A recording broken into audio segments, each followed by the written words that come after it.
Bismillahirrahmanirrahim. Assalamualaikum warahmatullahi wabarakatuh. Alhamdulillahirrabbilalamin. Pada hari ini kita dapat berjumpa kembali dalam keadaan yang sehat dan berbahagia. Perkenalkan, kami dari kelompok 9 Bimbingan dan Konseling kelas 5A dengan anggota saya sendiri, Nisa Ridatul Karimah, kemudian Dila Azizah Fitrotunisa, Maya Sofia Azkia, dan Safira Nurhaliza. Pada kesempatan kali ini, kami akan membawakan materi mengenai peranan konselor dalam pelaksanaan bimbingan. Untuk materi yang pertama akan disampaikan oleh Saudari Dila Azizah Fitrotunisa. Kepadanya saya persilahkan. Assalamualaikum warahmatullahi wabarakatuh. Saya Dila Azizah Fitrotunisa dengan nomor induk mahasiswa 11820800015 akan melanjutkan presentasi mengenai peranan konselor dalam pelaksanaan bimbingan. Nah, yang akan saya jelaskan ini mengenai persyaratan menjadi konselor. Persyaratan menjadi konselor ini sudah saya cari beberapa ahli yang menyatakan persyaratan menjadi konselor. Yang pertama ada dari Winkel.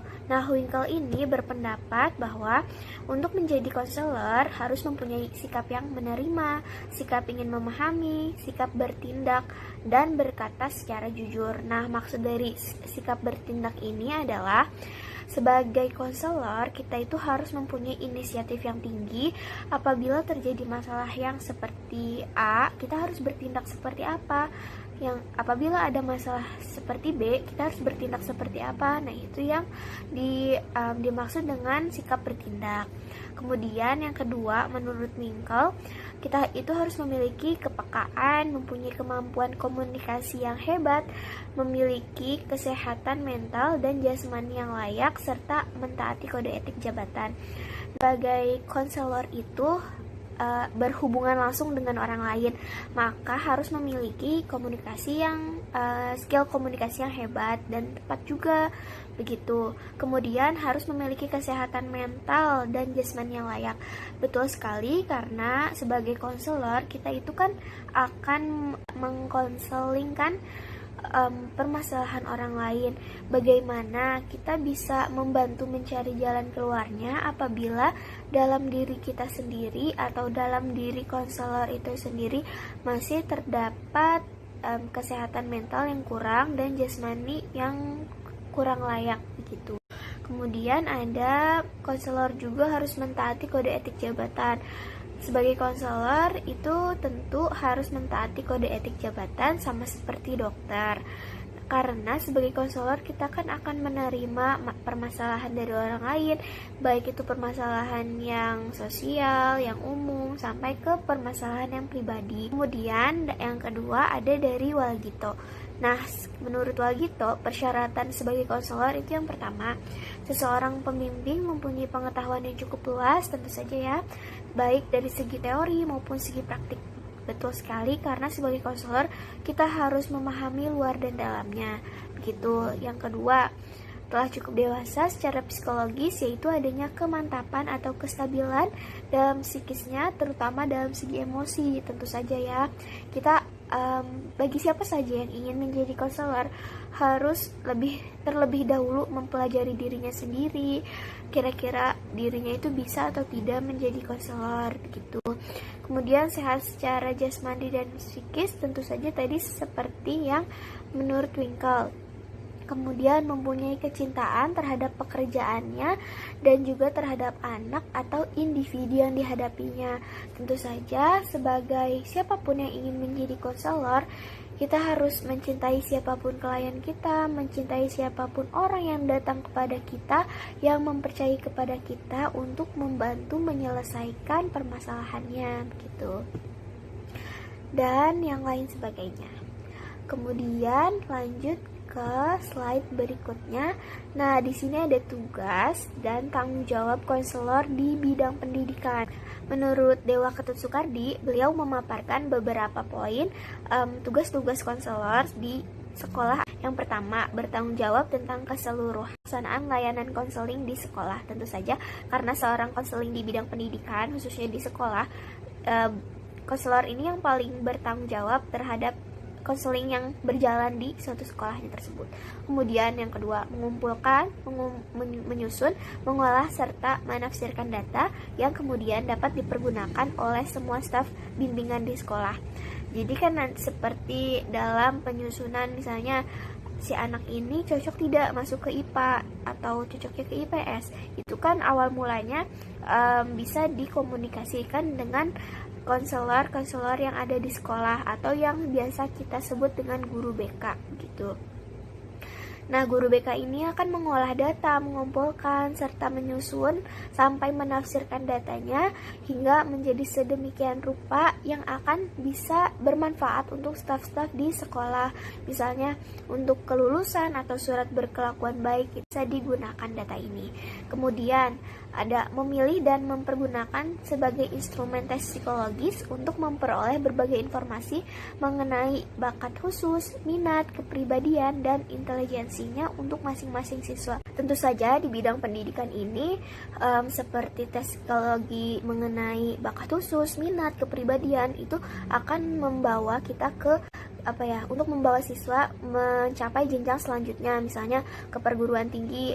Sesuai minatnya mereka cocok masuk ke jurusan mana atau bidang apa begitu. Jadi semuanya bisa lurus sejalan sesuai dengan minat, bakat, dan kepribadiannya. Kemudian melaksanakan bimbingan kelompok maupun bimbingan individual, wawancara konseling begitu. Untuk tugas konselor pendidikan itu bisa seperti itu, bisa melaksanakan bimbingan kelompok maupun bimbingan individual, wawancara konseling. Tentu saja tugas dan tanggung jawab konselor di bidang pendidikan itu rutin melakukan wawancara konseling antara individu masing-masing secara perseorangan atau per kelompok. Nah, wawancara ini akan mengetahui lebih dalam bagaimana kepribadian seorang anak, bagaimana minatnya dia, bagaimana bakat khusus yang sebenarnya ia miliki begitu. Jadi konseling di sekolah itu lebih ke seharusnya wawancara yang lebih rutin. Kemudian membantu petugas bimbingan untuk mengumpulkan, menyusun, dan mempergunakan informasi tentang berbagai permasalahan peserta didik yang dibutuhkan oleh guru bidang studi dalam proses belajar mengajar. Misal si anak A bermasalah dalam mata pelajaran kimia. Nah, selain guru itu tidak boleh menjudge atau menilai secara mentah-mentah si anak ini malas, bodoh, bla bla bla bla bla segala macam, dan menjadinya itu tentang sifat negatifnya.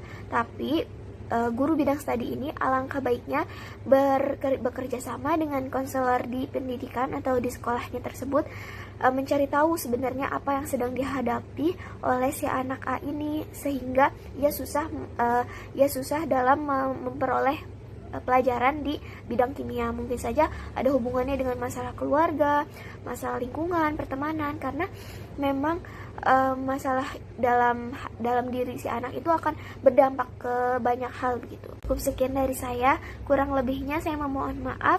Semoga kita bisa mengambil manfaat dari presentasi kali ini. Terima kasih banyak. Terima kasih kepada Dila Azizah Fitratunisa yang telah membawakan materinya. Baik teman-teman, untuk materi yang selanjutnya mengenai peranan pengawas dalam organisasi bimbingan. Jadi, setiap pengawas memiliki kewajiban atau peranannya dalam organisasi bimbingan. Untuk yang pertama, yaitu penyusunan program pengawasan, bimbingan, dan konseling. Nah, setiap pengawas ini wajib untuk menyusun rencana program pengawasan.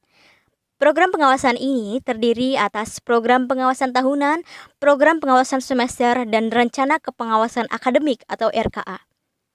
Kemudian penyusunan program ini disusun oleh kelompok pengawas di wilayah kabupaten atau kota melalui diskusi yang terprogram. Untuk peranan yang kedua yaitu melaksanaan pembinaan, pemantauan, dan penilaian. Nah, kegiatan ini merupakan kegiatan yang dimana terjadi interaksi langsung antara pengawas dan guru binaannya. Kemudian, pengawas juga melaksanakan penilaian kepada guru bimbingan konseling terhadap kinerjanya selama ini. Untuk yang ketiga yaitu menyusun laporan pelaksanaan program pengawasan. Setiap pengawas wajib untuk membuat laporan dalam bentuk laporan per sekolah dari seluruh sekolah binaannya. Kemudian, penyusunan laporan oleh pengawas merupakan upaya untuk mengkomunikasikan hasil kegiatan atau keterlaksanaannya program yang telah direncanakan. Kemudian, laporan ini harus disusun dengan segera ketika dalam satu semester ataupun dalam satu tahun. Kemudian, yang selanjutnya nomor 4 yaitu melaksanakan bimbingan dan pelatihan profesionalitas guru bimbingan dan konseling.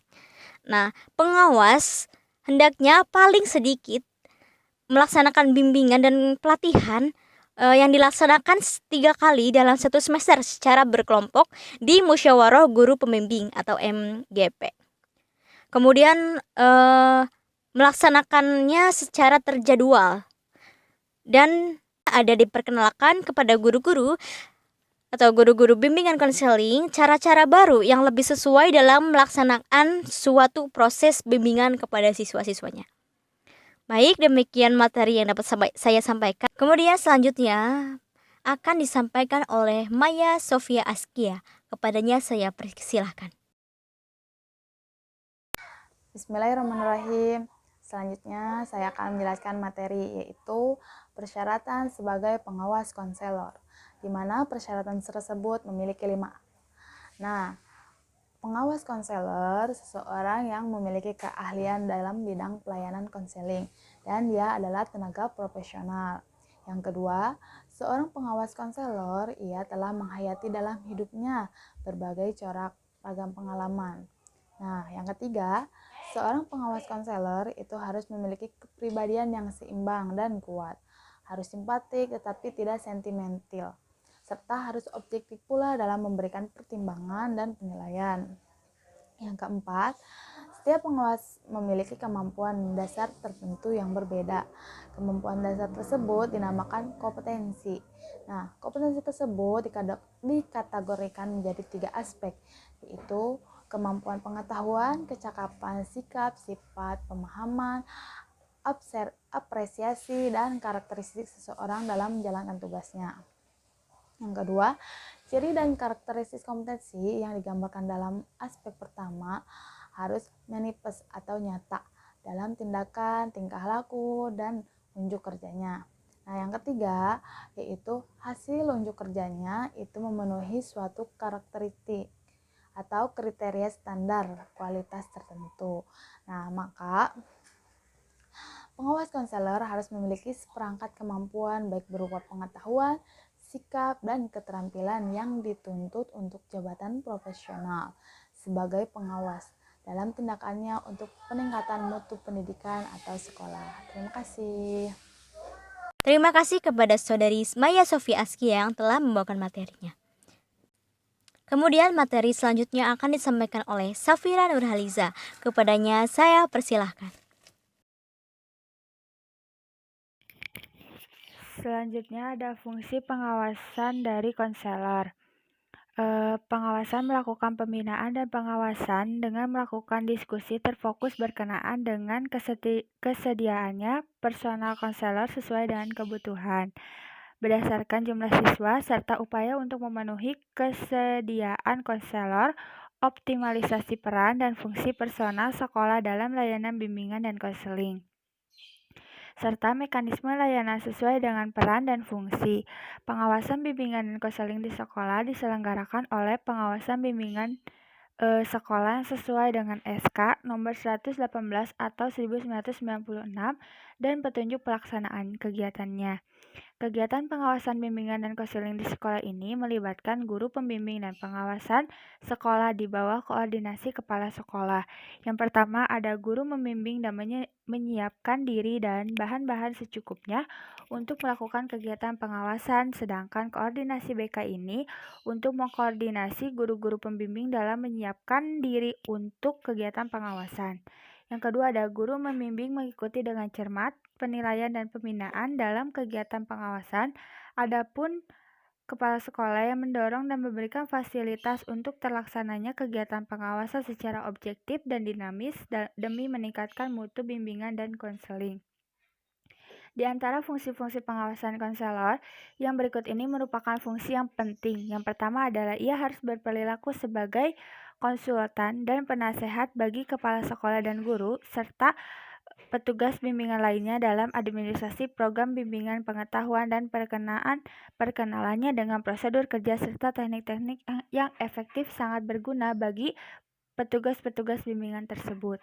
Yang kedua, ia harus membantu memilih tangan kanan guru, penyuluh di tiap sekolah dan membantu penyelenggaraan penataran mengenai administrasi dan pengolahan tes-tes dengan kecerdasan dan hasil belajar murid.